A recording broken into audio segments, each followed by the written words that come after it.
Good morning. How's everybody doing? I'm in Columbus, Ohio, dropping a load of biscuits. A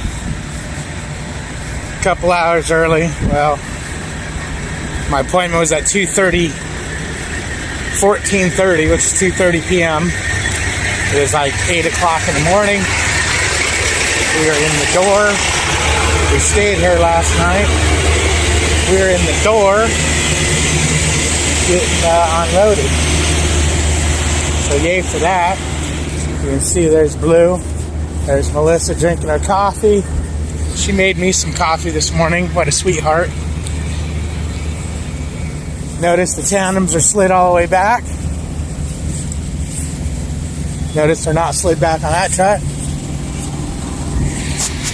Oh, I dudes, if you can't do your job, trucking ain't for you. Leave it to the professionals.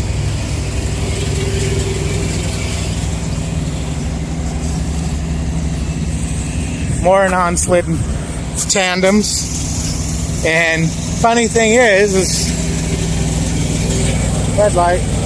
Funny thing is when you get your door, they tell you,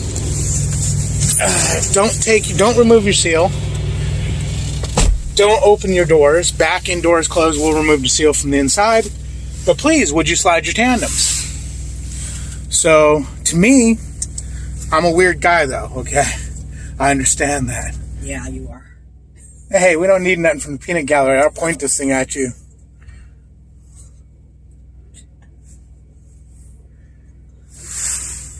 I wanted music or anything. Yeah, but you're going to have to somehow merge the two. Anyways, may I get back to my video? No, I still have Google. All my music's saved.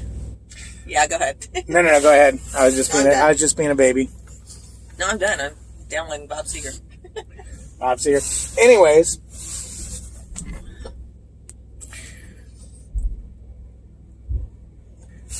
What was I talking about? Sliding Son of a bitch. Oh, yeah. Oh, yeah. Anyways, what that brings... Where I was going with that is this trailer I picked up loaded. Okay? I picked it up loaded. This trailer? Yeah, we've had this trailer for a bit. This is the one we got from the not this cable load, company. This trailer, okay. Right.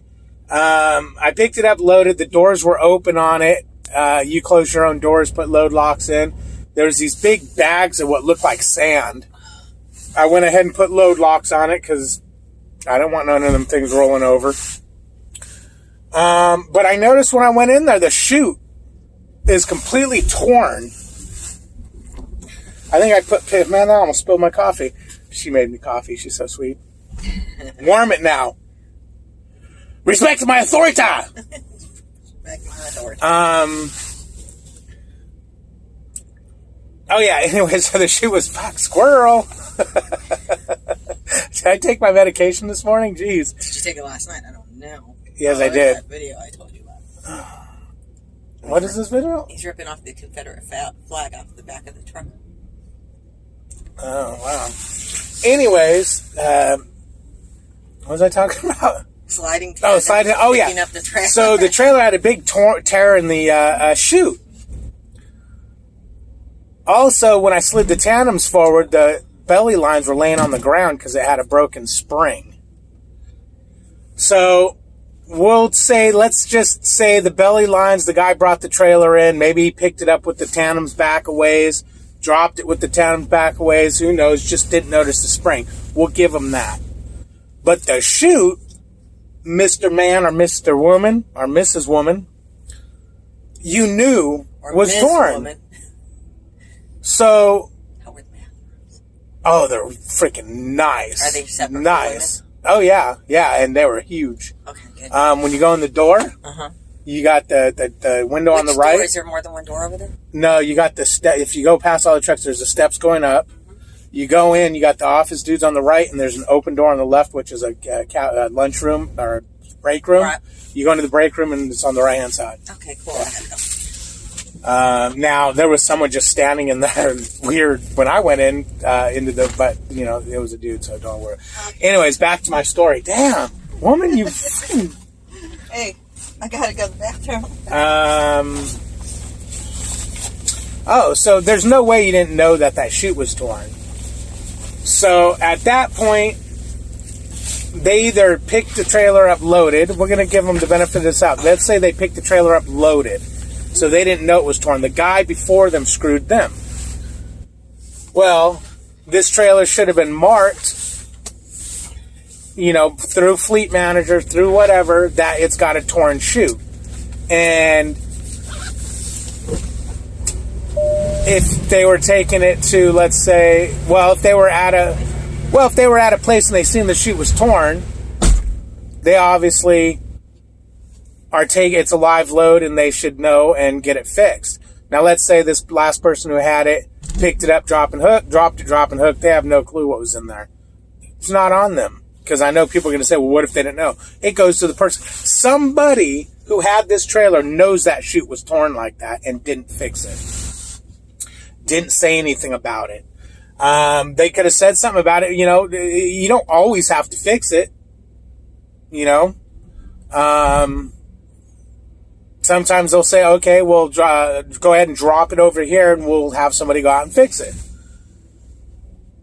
So anyways, I picked the trailer up. I end up bungee cording the belly lines so they don't drag, because I had to have the tandems all the way forward. And then I went ahead and notified my Fleet Manager and Road Assist. Well, no, just my Fleet Manager that I've got this problem. It's a dry load, and it's loaded already, so we can't do nothing about it now. So when I dropped the load off, I wanted them to know up front, because just in case I went to drop this thing and they said, oh, no, just drop the whole trailer or something. Hey, you guys know it's got a jacked up chute. So anyways, I dropped the load. There's no TA or Petros within 100 miles of me, but then I remembered, ding, because Rhoda says, take it to a TA or Petro. Or fix it. I'm going to buy a ladder when I get back to Springfield to put on my catwalk back there, strap it to the back of the cab, do something with it, so I can because I could have fixed this chute.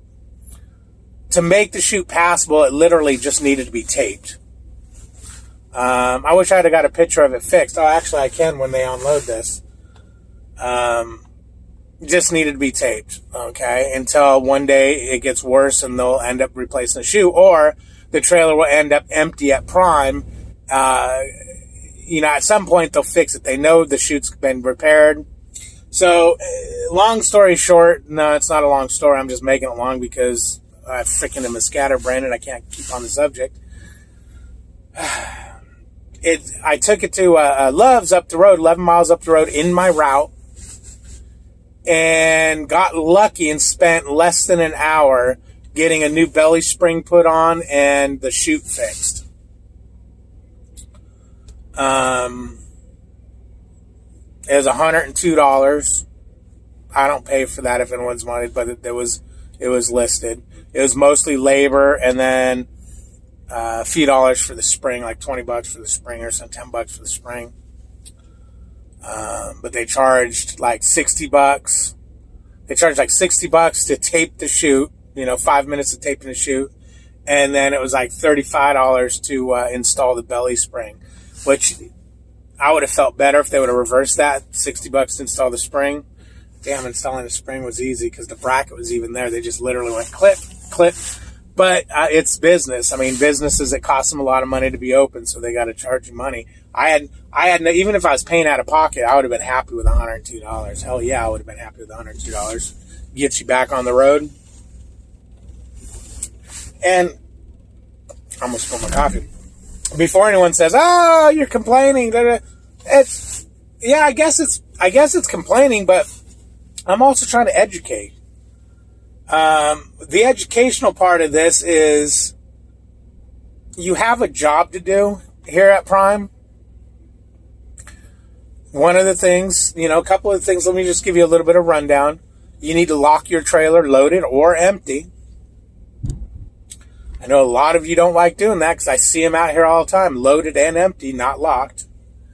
You need to slide your tandems when you back into a door, especially when you're asked. And especially when you're dropping a trailer, slide those tandems back.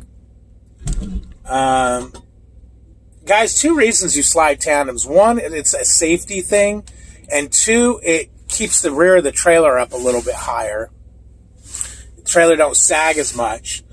But when these trailers are not connected to the truck and you have those tandems slid all the way forward, if they've got a heavy enough load, pellet up front, say they're taking the last couple pellets off, last pallet off, and they go up over those wheels, they can literally lift the front of that trailer up. You know, so it's a safety thing along with practicals to keep the rear of the trailer. These trailers squat so much anyways. And then your fellow driver, and this trailer was low on fuel too. And you'll say, well, the reefer, no, this was a dry place where you drop dry. So whoever had the trailer before, whether they had a reefer load or they picked it up, they should have fueled it and dropped it full.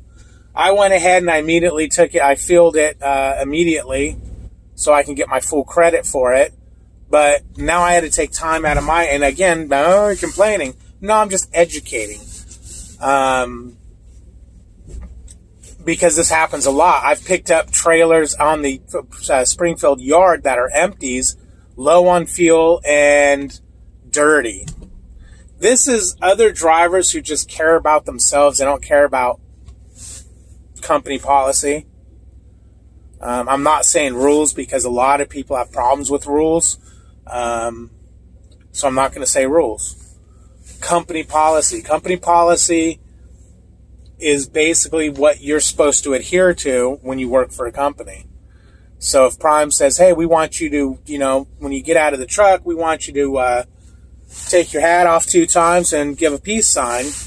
When you become a Prime employee, you take your hat off 2 times and give a peace sign every time you get out of the truck. Obviously, they don't have you do that, so no comments on, really? They make you do that? But what I'm getting to is when you get a job, you find out what the rules, regulations are, company policy, and you follow them. If you don't want to follow those policies, get a different job. Don't make it difficult for people who follow policy to do their job. And one might say, oh, but come on, David, you said it only took less than an hour, to take care of. Yeah, that was luck. Not only that, but I had to get to my 01, so that was taking time out of that. If it took longer, I would have lost that load. So this could have cost me a load. Not only that, but it could have been I could have had to drive it 100 miles out of my way. Why do I have to suffer for somebody else's mistake? This should go right back to when that chute was originally torn. It looks like somebody caught it with a pallet. They lifted up too high and just backed up because it's scraped, torn, and then scraped. So when I get unloaded, I'll pull the truck forward. Before I close the doors, I inspect the floor, I inspect the walls, I inspect the chute, make sure no damage was done. If I got a big gash in my wall, I'm going to note that. Okay? I'll let Road Assist know, hey man, this thing came in with no gashes, somebody smashed through the wall, somebody torn the chute. That way everybody knows. And at that time, I've got an empty unloaded trailer. I can either go drop it at a trailer repair facility or go get it fixed. Now, you're saying, well, you didn't do the damage, but it happened on my load. If it happens to me while I have the trailer, I'm obligated to get it fixed and or go through the proper channels to see how Prime wants to handle it. I had one where the guy I called, this thing came and he's like, that's no big deal, don't worry about it. So I immediately sent a message on the Qualcomm, so it's in writing. Hey, this is what's wrong with my da-da-da-da, and Rosa says not worry about it. They'll fix it one day when the, blah-blah-blah, because it's not hurting them. Anyways, Melissa just got back, and if she hears me still complaining about this, she's going to rag on me. Oh my God, are you still complaining? Are you going on like a freaking flogging a dead horse?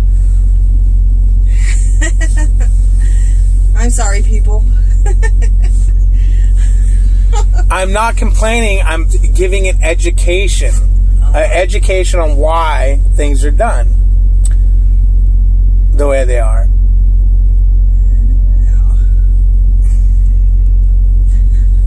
I'll point this camera at you. Smart off on it. Gosh. All right, guys. Like, comment, subscribe. And ring the bell if you dare. If you dare. It's cold. I'm kidding. Share with your friends. Be good. You guys have a wonderful day. Carlos, welcome to Prime, man. Get your money.